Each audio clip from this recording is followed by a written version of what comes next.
انہوں نے ڈیزائن کیا ہوا ہے کہ ہم اس کو آئی ایم سائنسز کو ماڈل بنا کے اس کو ایک سمبل بنا کے اس طرز پہ پوسٹ گریجویٹ کالج جان زیب سوات، پھر نوشیرہ اینڈ پھر everywhere throughout the province Khyber Pakhtunkhwa کے تمام 304 کالجز کو بی او جی ملا کے اس کو پرائیویٹائز کر دیا جائے گا۔ تو کیا ہوگا، یہ میں جو اشارہ کیا ہے یہاں پہ یہ پریس گیلری میں یہ جو میرے دوست بیٹھے ہیں، یہ ہاؤس کے ممبرز، وہ سامنے جو آفیسرز گیلری ہے، 90% اس میں لوگ ایسے بیٹھے ہیں جو گورنمنٹ کالجوں سے پڑھ کر آئے ہیں۔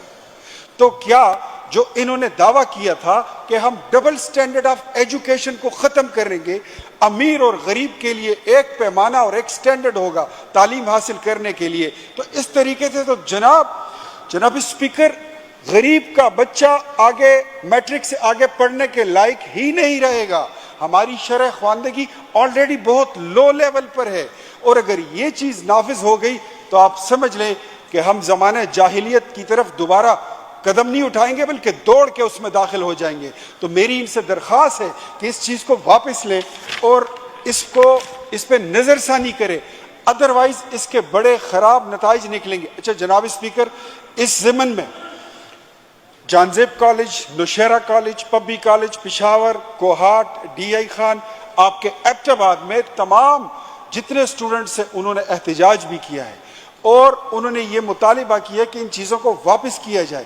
ان کے لیکچررز، ان کے اساتذہ کرام بھی ساتھ میں تھے، پبلک اور سول سوسائٹی بھی ان کے ساتھ کھڑی ہے۔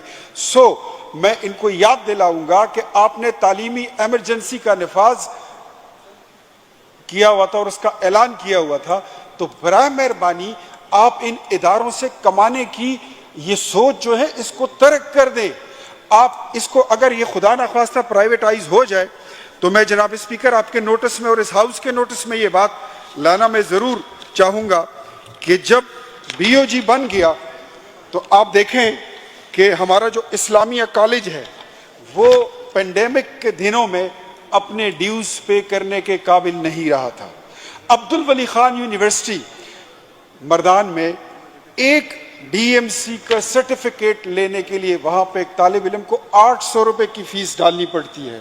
اچھا، یہ حالات ہے ان کی جو بی او جیز اور پرائیویٹائزیشن کا ہے۔ تو اگر ہم اس طرف آئیں کہ لیٹ سپوز، اول تو ہم اس کے ساتھ قطعاً ایگری نہیں کرتے اور نہ ہم ان کو یہ کرنے دیں گے، کیونکہ یہ 2-4 چیزیں رہ گئی ہیں۔ دوائیاں بھی لوگوں کی رسد سے باہر ہو گئی ہیں، بجلی بھی رسد سے باہر ہے، گیس بھی، روزگار کا عالم یہی ہے جو آپ کے سامنے ہے، پوری قوم جانتی ہے۔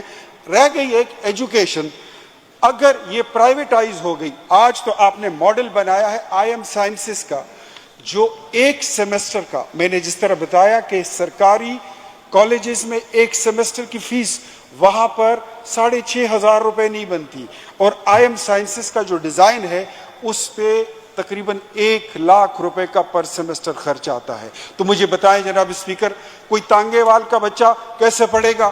کوئی رکشہ ڈرائیور کا بچہ کیسے پڑھے گا؟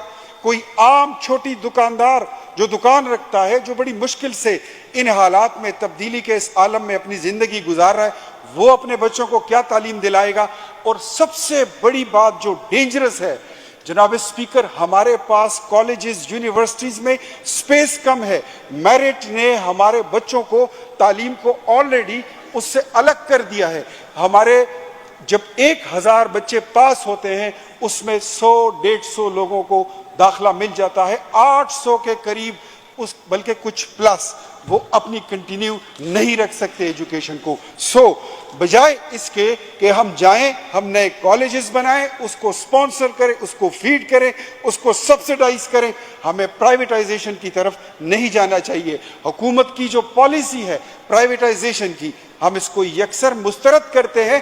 جس طرح ہیلتھ کی انہوں نے ایم ٹی آئی پالیسی بنائی تھی، وہ جناب اسپیکر عوام اس کو لائک نہیں کرتی، اس میں بہت بڑے مسائل آ گئے، اور یہ دن آئے گا کہ ایک دن ایم ٹی آئی کا سسٹم یہ لوگ خود واپس لیں گے، یہ نہیں لیں گے تو کوئی اور آئے گا، اس کو واپس لے لیا جائے گا۔ لیکن میں ان سے یہ کمٹمنٹ چاہتا ہوں، فلور آف دا ہاؤس، جواب بالجواب نہیں۔ میرے سوال تو ویسے بھی کمیٹی میں بڑی مشکل سے جاتے ہیں، مجھے پتا ہے اس پہ قدغنیں کہاں سے لگتی ہیں، لیکن اس چیز کو چونکہ یہ تعلیمی معاملہ ہے، یہ فلور ہے, یہ عوامی اسمبلی ہے. میں ان سے کمٹمنٹ چاہتا ہوں, یہ کمٹمنٹ کریں کہ اس چیز کو, اس آرڈر کو یہ واپس لے. صوبے کے 304 کالجز کو ان کی پرائیویٹائزیشن صوبے کے لوگ مسترد کرتے ہیں, یکسر مسترد کرتے ہیں.